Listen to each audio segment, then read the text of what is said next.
অনুষ্ঠানটি নিবেদন করছে সুনিতা এবং উপাসনা হসপিটাল। আজি হতে শতবর্ষ পরে কে তুমি পড়িছ বসি আমার কবিতাখানি কৌতূহল ভরে। আজি হতে শতবর্ষ পরে, যাকে ছাড়া বাংলা কাব্য সাহিত্য প্রায় অসম্পূর্ণ, তিনি হলেন আমাদের সকলের প্রাণের ঠাকুর রবি ঠাকুর। আজকের দিনে তার প্রতি বিনম্র শ্রদ্ধা জানিয়ে আমরা শুরু করছি আজকের অনুষ্ঠান কবিতায় রবি প্রণাম। আজকে আমাদের স্টুডিওতে আমরা পেয়েছি বাচিক শিল্পী ঐন্দ্রিলা ভৌমিক, নমস্কার। শিশু শিল্পী অঞ্জিষ্ণু দাস, নমস্কার। আর আমরা পেয়েছি বাচিক শিল্পী আশুয়ারা বিশ্বাস, নমস্কার। আমি প্রথমেই যাচ্ছি ঐন্দ্রিলা ভৌমিকের কাছে। তো কবিতার প্রতি এই যে ভালোবাসা, এটা আপনার কবে থেকে এবং কেন? কবিতা আমার নেশা। কবিতা আমি একদম ছোট থেকে করতে ভালোবাসি। পেশায় আমি শিক্ষিকা হলেও আমার নেশা কবিতায়। তো আজকে রবীন্দ্রনাথ ঠাকুরের জন্মদিনে আপনি আমাদের কি শোনাবেন? আমরা মা ও ছেলে মিলে রবি ঠাকুরের মা ও ছেলেকে নিয়ে যে কবিতাটি, মানে খুব জনপ্রিয় একটি কবিতা, বীরপুরুষ, প্রথম আমরা শুরু করব। মনে করো যেন বিদেশ ঘুরে মাকে নিয়ে যাচ্ছি অনেক দূরে। তুমি যাচ্ছ পালকিতে মা চড়ে, দরজা দুটো একটু কোফাক করে। আমি যাচ্ছি রাঙা ঘোড়ার পরে, টকবগিয়ে তোমার পাশে পাশে। রাস্তা থেকে ঘোড়ার খুঁড়ে খুঁড়ে রাঙা ধুলোয় মেঘ উড়িয়ে আসে। সন্ধে হলো, সূর্যি নামে পাটে, এলিম যেন জোড়া দিঘির মাঠে। ধুধু করে যেদিক পানে চায়, কোনোখানে জনমানব নাই। তুমি যেন আপন মনে তাই। ভয় পেয়েছো, ভাবছো এলেম কোথা? আমি বলি ভয় করো না মাগো, ওই দেখা যায় মরা নদীর সোতা। চোর কাটাতে মাঠ রয়েছে ঢেকে, মাঝখানেতে পথ গিয়েছে বেঁকে। গরু বাছুর নেই কোনোখানে, সন্ধে হতেই গেছে গায়ের পানে। আমরা কোথায় যাচ্ছি কে তা জানে, অন্ধকারে দেখা যায় না ভালো। তুমি যেন বললে আমায় ডেকে, দিঘির ধারে ওই যে কিসের আলো। এমন সময় হারে রে ওই যে কারা আসছে ডাকছে রে। তুমি ভয়ে পালকিতে এক কোণে ঠাকুর দেবতা স্মরণ করছো মনে। বেয়ারাগুলো পাশের কাটা বনে, পালকি ছেড়ে কাঁপছে থর থর। আমি যেন তোমায় বলছি ডেকে, আমি আছি, ভয় কেন মা করো। হাতে লাঠি, মাথায় ঝাঁকড়া চুল, কানে তাদের গোজা জবার ফুল। আমি বলি দাঁড়া, খবরদার, এক পা কাছে আসিস যদি আর, এই যে দেখ আমার তলোয়ার, টুকরো করে দেব তোদের সেরে। শুনে তারা লম্ফ দিয়ে উঠে চেঁচিয়ে উঠলো, হারে রে রে রে রে। তুমি বললে যাসনে যাসনে খোকা উড়ে। আমি বলি দেখো না চুপ করে। ছুটিয়ে ঘোড়া গেলেম তাদের মাঝে, ঢাল তলোয়ার ঝনঝনিয়ে বাজে। কি ভয়ানক লড়াই হলো মাঝে, শুনে তোমার গায়ে দেবে কাটা। কত লোক যে পালিয়ে গেল ভয়ে, কত লোকের মাথা পড়লো কাটা। এত লোকের সঙ্গে লড়াই করে ভাবছো খোকা গেলই বুঝি মরে। আমি তখন রক্ত মেখে ঘেমে বলছি এসে, লড়াই গেছে থেমে। তুমি শুনে পালকি থেকে নেমে চুমুখে নিচ্ছ আমায় কোলে, বলছো ভাগ্যে খোকা সঙ্গে ছিল, কি দুর্দশাই হতো তা না হলে। রোজ কত কি ঘটে যাহা তাহা, এমন কেন সত্যি হয় না আহা। ঠিকই যদি এক গল্প হতো তবে, শুনতো যারা অবাক হতো সবে। দাদা বলতো কেমন করে হবে, খোকার গায়ে এত কি জোর আছে। পাড়ার লোকে সবাই বলতো শুনে, ভাগ্যে খোকা ছিল মায়ের কাছে। নমস্কার। খুব সুন্দর।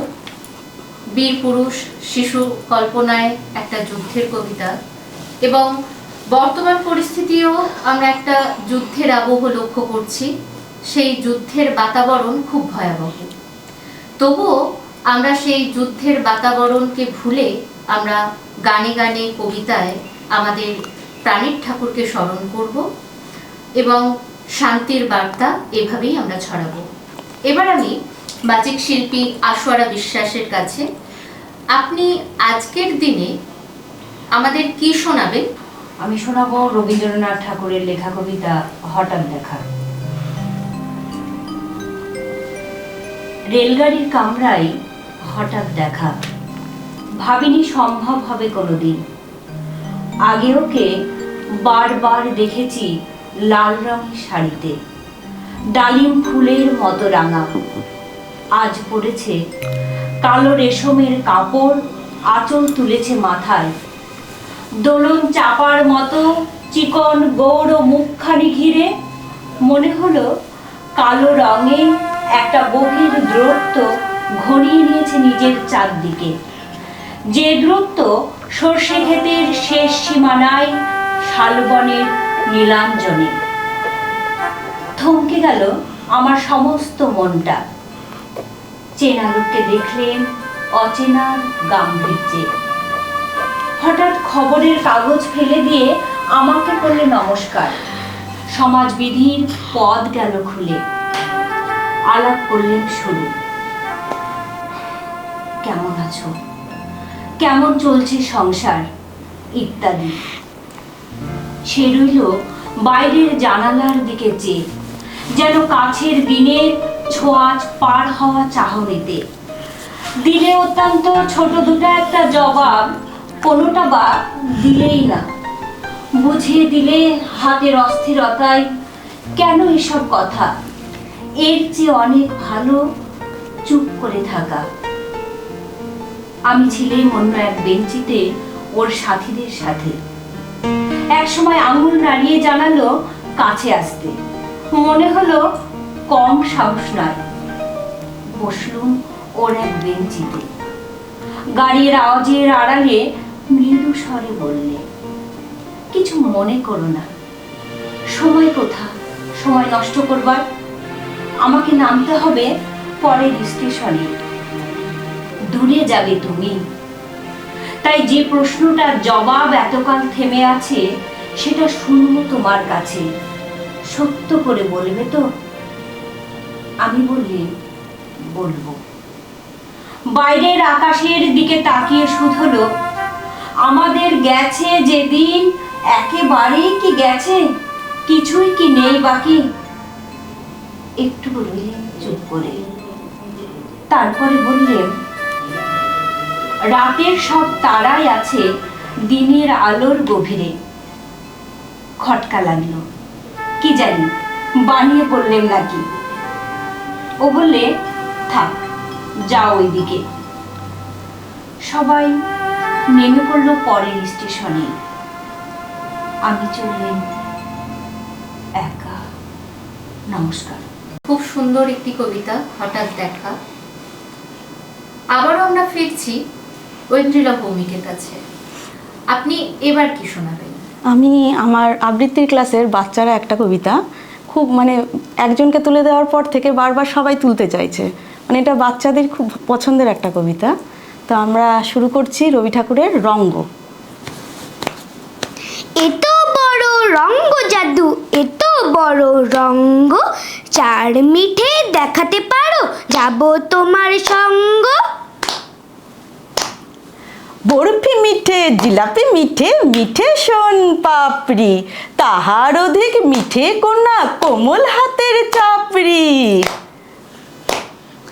এত বড় রঙ্গ জাদু, এত বড় রঙ্গ, চার সাদা দেখাতে পারো, যাব তোমার সঙ্গ। ক্ষীরে সাদা, নবনী সাদা, সাদা মালাই রাবড়ি, তাহার অধিক সাদা তোমার স্পষ্ট কথার দাবড়ি। এত বড় রঙ্গ জাদু, এত বড় রঙ্গ, চার তিতো দেখাতে পারো, যাব তোমার সঙ্গ। উচ্ছে তিতো পলতা তিতো তিতো নিমের শুক্ত, তাহার অধিক তিতো যাহা বিনি ভাষার উক্ত। এত বড় রঙ্গ জাদু, এত বড় রঙ্গ, চার কঠিন দেখাতে পারো, যাব তোমার সঙ্গ। লোহা কঠিন বজ্র কঠিন নাগরা জুতোর তলা, তাহার অধিক কঠিন তোমার বাপের বাড়ি চলা, কন্যে বাপের বাড়ি চলা। এত বড় রঙ্গ জাদু, এত বড় রঙ্গ, চার মিথ্যে দেখাতে পারো, যাব তোমার সঙ্গ। মিথ্যে ভেলকি ভূতের হাঁচি, মিথ্যে কাচের পান্না, তাহার অধিক মিথ্যে তোমার নাকি সুরের কান্না, নাকি সুরের কান্না। নমস্কার। আমরা এবার আরও একটি কবিতা শুনে নেব ঐন্দ্রিলা ভৌমিকের কণ্ঠে। আমি রবি ঠাকুরের হারিয়ে যাওয়া অনেক ছোট থেকে করি, সেই কবিতাটাই তাহলে শোনাই। ছোট্ট আমার মেয়ে, সঙ্গিনীদের ডাক শুনতে পেয়ে সিঁড়ি দিয়ে নিচের তলায় যাচ্ছিল সে নেমে। অন্ধকারে ভয়ে ভয়ে থেমে থেমে, হাতে ছিল প্রদীপ খানি, আঁচল দিয়ে আড়াল করে চলছিল সাবধানী। আমি ছিলাম ছাতে, তারাই ভরা চৈত্র মাসের রাতে। হঠাৎ মেয়ের কান্না শুনে উঠে দেখতে গেলেম ছুটে। সিঁড়ির মধ্যে যেতে যেতে প্রদীপটা তার নিভে গেছে বাতাসেতে। শুধুই তারে, কি হয়েছে বামি? সে কেঁদে কয় নিচের থেকে, হারিয়ে গেছি আমি। তারাই ভরা চৈত্র মাসের রাতে ফিরে গিয়ে ছাতে মনে হলো আকাশ পানে চেয়ে আমার বামির মতোই যেন অমনিকে এক মেয়ে। নীলাম্বরের আঁচলখানি ঘিরে দীপশিখাটি বাঁচিয়ে একা চলছে ধীরে ধীরে। নিপ্ত যদি হালো যদি হঠাৎ যেত থামি, আকাশ ভরে উঠত কেঁদে, হারিয়ে গেছি আমি। নমস্কার। আমরা একদম অনুষ্ঠানের শেষ লগ্নে চলে এসেছি। বিশ্বকবি রবীন্দ্রনাথ ঠাকুরের প্রতি আমাদের আরও একবার বিনম্র শ্রদ্ধা, এবং সকলকে বলবো ভালো থাকবেন, সুস্থ থাকবেন, যুদ্ধের দামামা যতই বাজুক নিজেদের শান্ত রাখবেন। শান্তির বার্তা নিয়ে আজকে শেষ করছি আজকের অনুষ্ঠান।